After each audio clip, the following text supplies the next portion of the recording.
Hello again, this is part 2 of the netted necklace.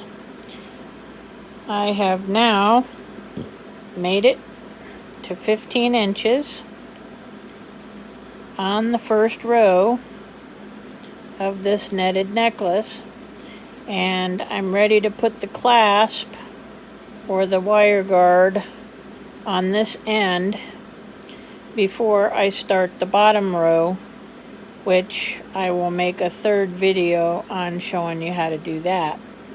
But right now I thought I would show you how to add the clasp at the end. So what you do is you've got to copy basically the other end.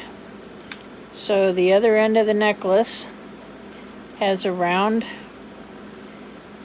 circle with a wire guard attached to it, and this wire guard you can later add your heavy-duty jump ring to that and your lobster claw clasp, and at the other end you can add your jump ring with your extension chain for larger necks if need be. So we're going to copy this end basically. This end has 16 beads around it. So what you're going to do is you're going to make a circle, put on 16 beads, and it's going to attach to your little end of your pearl here. You've got your gold bead, your gold pearl, and your gold bead, as if you were just going to keep doing your circles here. But instead, you're going to be making your circle here. So your 16 beads, and you're going to make a circle out of that. And you're going to come out,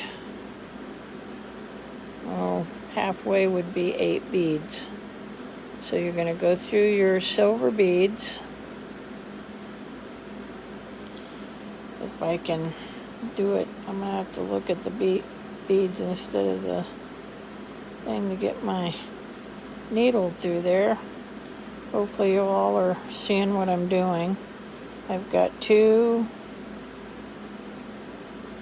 4, 6, 8 beads, and I'm going to make a circle.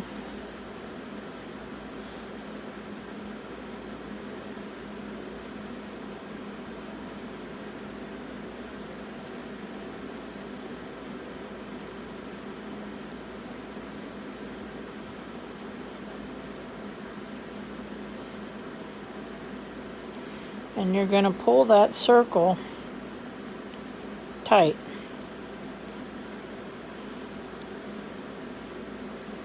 And now you're going to put your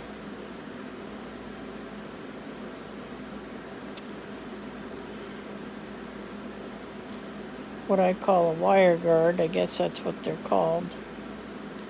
And I usually go through this twice for sturdiness.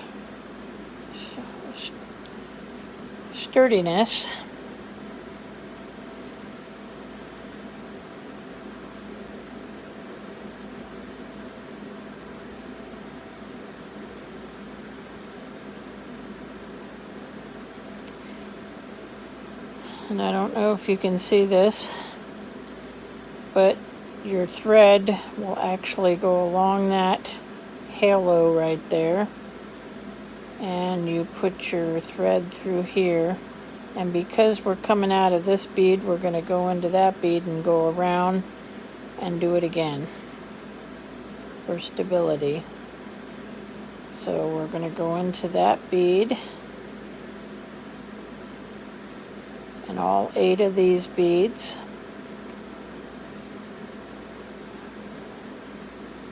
All but the gold bead. We're leaving out the gold bead. And we're completing the circle.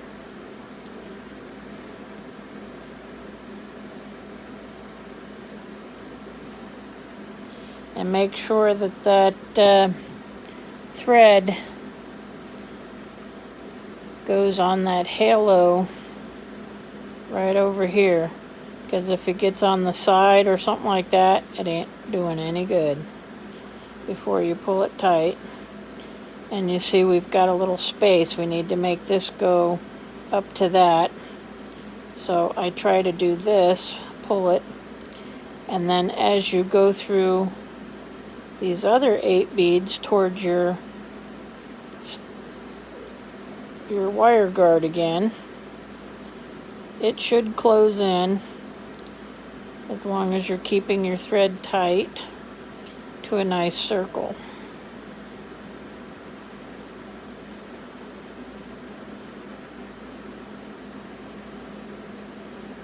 There you go.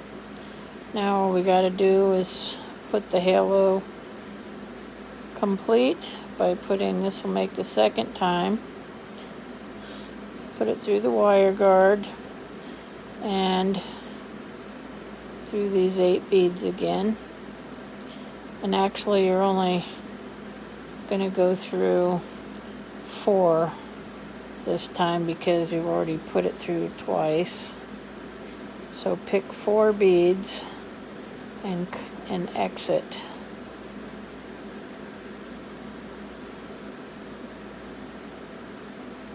Well, there we go. 4 beads and exit.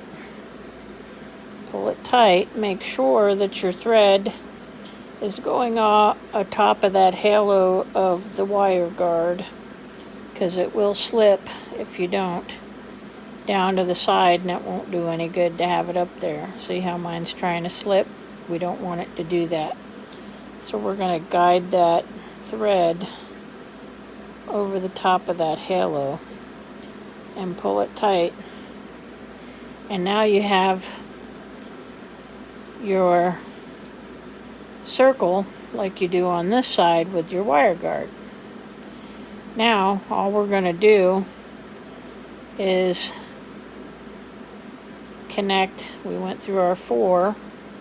We're just going to connect down to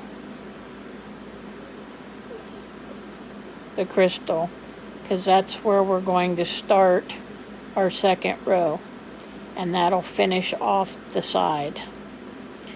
So I'm going to say we need 8 beads here. Let's see. Let's try 8 beads. 1, 2, 3, 4, 5, 6, 7, 8. And I believe we're going to have to go through that gold bead to make it look nice. And all the way down to the crystal for now.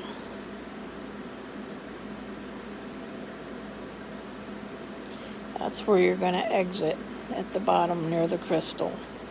And you're going to pull that tight.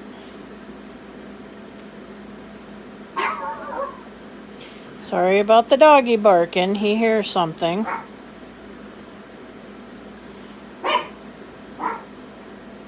And now you got your finished edge, and you're ready to start your next row, which will be another triangle like this. You're going to be going triangle, triangle, triangle to finish this big triangle here. And you're going to put, let's see, I'm going to try to put a pearl and a crystal, a pearl and a crystal. We're going to see how that works out. But anyway, you saw how I finished off the edge here, so now I'm ready to put a jump ring on in my clasp when the necklace is complete. And that's how you finish the end, and it's very sturdy. Like I said, you'll probably break your neck or your wrist or whatever you're making before you'll break that. So it's pretty sturdy. Your end is finished. and you're ready to start your second row. And that'll be another video, probably tomorrow, as soon as I figure out what I'm going to do.